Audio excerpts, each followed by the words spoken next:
So I'm just going to point out the hole spots where you can remove the screws. Pop your lid up, slide it back just a little bit. Put something in to prop it open. Yeah, we'll do it right there. And you can see this comes right off. It's the dimmer. And then you can see the nut right on there. Go ahead and take a look from the inside there, and I'll grab a tool.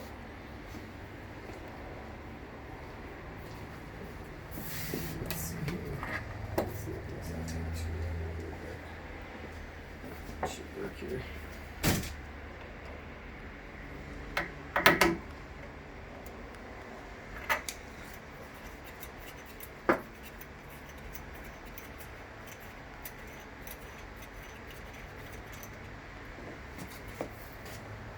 Literally, and then you can see there's a silicone seal right there, and literally that's a washer.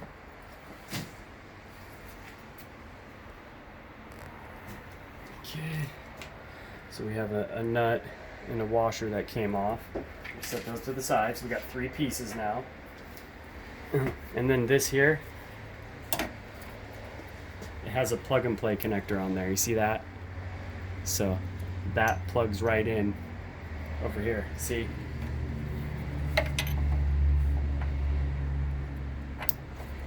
That's the dimmer. It unplugs, you just squeeze that little thing, comes right off. That's it.